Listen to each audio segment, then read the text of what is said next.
எடப்பாடி பழனிசாமி அவர்கள் செயற்குழு கூட்டம் 2 நாளைக்கு முன்னாடி முடிஞ்சதுக்கு அப்புறம் சொல்லியிருக்காரு, வலுவான கட்சிகள் எல்லாம் எங்களோட கூட்டணிக்கு வர போறாங்க அப்படின்னு சொல்லியிருக்காரு. அதிமுக பிஜேபி கூட்டணி முடிஞ்சிருச்சு, நிறைவாயிருச்சு. அப்புறம் பாமக தேமுதிக வர்றதுக்கான வாய்ப்புகள் இருக்கா பிஜேபி அலைன்ஸ்? ஆனால் நான் கூட்டணிக்குள்ளே நான் போக விரும்பலிங்கன்னா என்ன அப்படின்னு அதுக்குள்ளே போனால் அது இல்லை. தலைவர்கள் இருக்கிறாங்க, பேசி முடிவெடுக்கட்டும். என்னை பொறுத்த வரைக்குங்கன்னா ஒரு வலுவான கூட்டணி திமுகவை வீழ்த்தணும் அப்படிங்கிறதுல எனக்கு பெரிய ஒரு நம்பிக்கை இல்லைங்கண்ணா. வலிமைங்கிறது என்னங்கண்ணா, வெறும் எண்ணிக்கை வலிமையா? ஸோ என்னை பொறுத்தவரை திமுகவை வீழ்த்தி விட்டு நாம என்ன ஆட்சி கொடுக்க போறோம் அப்படிங்கிறத மக்கள் கேட்கறாங்க. இன்னைக்கு மக்கள் கேட்கறாங்க. ஸோ திமுக வீட்டுக்கு அனுப்புறீங்க, சரி, நீங்க என்ன பண்ண போறீங்க? சட்டம் ஒழுங்கு எப்படி சரி பண்ண போறீங்க? விஷன் கேட்கறாங்க. மக்களை பொறுத்தவரை they want a விஷன். அடுத்த 5 ஆண்டுகள் தமிழகத்தை உங்க கையில கொடுத்தா என்ன செய்ய போறீங்க?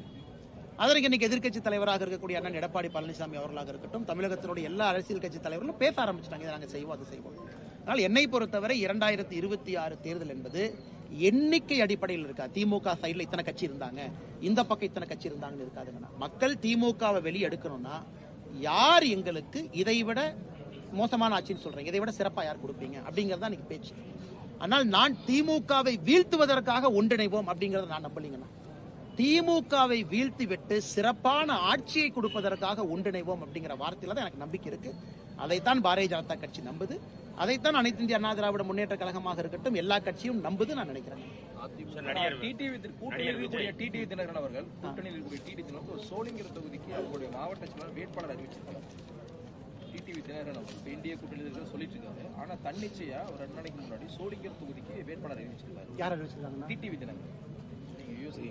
நான் அண்ணங்கிட்ட பேசலிங்கன்னா, டிடிவி அண்ணங்கிட்ட நான் பேசினேன், ஒரு வாரத்துக்கு முன்னாடி பேசினேங்கன்னா, அண்ணன் ஹாஸ்பிட்டலேருந்து வந்ததுக்கப்புறம், அதனால் நம்ம தெரியாமல் நம்ம சொன்னால் அது தவறாக போயிருங்கன்னா, அதனால் நான் என்னென்ன பேசுகிறேங்கன்னா, அப்புறம் எங்கள் தலைவர் இருக்காங்க, நயினார் அண்ணன் இருக்காங்க, நான் என்னென்ன டிடிவி அண்ணங்கிட்ட ஒரு நெருக்கமான தொடர்பில் இருக்கக்கூடிய மனிதன் நான், இதை நான் சொல்லி அது தவறாக போயிடும். நான் என்னென்ன தெரிஞ்சுக்கிட்டு அப்புறம் நான் பதில் சொல்கிறேன். 2 நாளைக்கு முன்னாடி முதலமைச்சர் ஸ்டாலின் கூட்டத்தில் பேசும்போது சொல்லியிருக்கிறாரு, சரிங்கண்ணா, அதிமுகவை மிரட்டி பாஜக வந்து கூட்டணிக்கு வர வச்சிருக்காங்க, பணி வச்சிருக்காங்க. முதலமைச்சர் அவர்கள் எதற்காக யார் யாரோடு கூட்டணி வைக்கிறாங்க, அவருக்கு பிரச்சனை என்னன்னு எனக்கு புரியலீங்க. அவருக்கு என்ன பிரச்சனை? முதலமைச்சர் வந்து காலையிலிருந்து இரவு வரை ஏன் இதையே திரும்ப திரும்ப திரும்ப திரும்ப பேசிட்டே இருக்காங்க எனக்கு புரியல. அவருக்கு என்ன பயம், என்ன அவருக்கு ஒரு சங்கடம் எனக்கு தெரியலீங்கண்ணா. ஒரு காலத்தில் அவர் தான் சொன்னாரு, அவருடைய தந்தையார் சொன்னாரு, பாரதிய ஜனதா கட்சி எங்க இருக்கு, இங்க ஒண்ணு அங்க ஒண்ணு இருக்குனாரு. அவங்க தான் சொன்னாங்க ஏடிஎம்கே வீக்கன் ஆயிடுச்சு. முதலமைச்சர் தான் 2 வருஷத்துக்கு முன்னாடி சொன்னாரு. இன்னைக்கு அனைத்து இந்திய அண்ணா திராவிட முன்னேற்ற கழகம் பாரதிய ஜனதா கட்சியினுடைய கூட்டணியை ஏன் சொல்றாங்கன்னா எனக்கு புரியல. நான் திரும்ப திரும்ப சொல்றதுங்கன்னா, இன்னைக்கு நான் சொல்றது விஷன் என்ன இருக்குன்னு தான் நான் கேட்கறேன். இப்ப எங்க கூட்டணியா இருந்தாலும் விஷன் மக்கள்கிட்ட கொடுக்கணும். சகோதரர் விஜயா இருந்தாலும் விஷன் கொடுக்கணும்.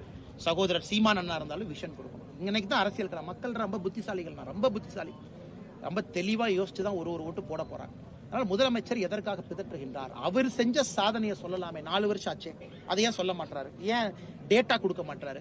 ஒரு கொலை கூட தமிழ்நாட்டில் டேட்டா இல்லை. நான் உங்களுக்கு சொன்ன டேட்டால எங்க எடுத்தாங்கன்னா மானிய குறிப்புல இருந்து எடுத்தேன். மானிய குறிப்புல, உள்துறை மானிய குறிப்புல தான் டேட்டா இருக்கு.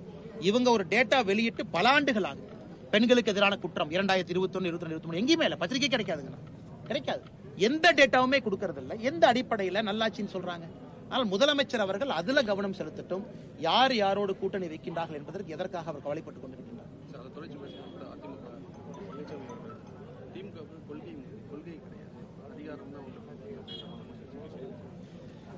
எல்லாரும் சொல்லாங்கண்ணே, எல்லாருக்கும் அண்ணன் எடப்பாடி பழனிசாமி அவர்களுக்கு பேசுவதற்கு முழு உரிமை அவருக்கு இருக்கு. சீமான் அண்ணன் பேசுறதுக்கு அவருக்கு இருக்கு. விஜய் அண்ணன் பேசுறதுக்கு அவருக்கு இருக்கு.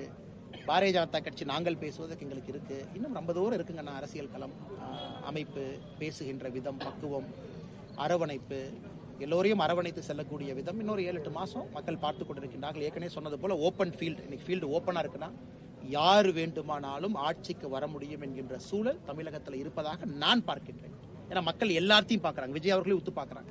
அண்ணன் சீமான் அவர்கள் ரொம்ப நாளா போராடிட்டு இருக்காரு, அவரையும் உத்து பார்க்கறாங்க. பாரதிய ஜனதா கட்சி, மோடி ஐயா வலிமை அடைஞ்சிருச்சு, பாரதிய ஜனதா கட்சியை பார்க்கறாங்க. அதிமுக 10 ஆண்டு காலம் தொடர்ச்சியாக ஆட்சியில் இருக்கு, முன்னாடி இருந்து இப்ப 4 வருஷமா இல்லாத கட்சி, அதிமுகவையும் பார்க்கறாங்க. ஓப்பன் ஃபீல்டு பொறுத்திருந்து பார்க்கணும்.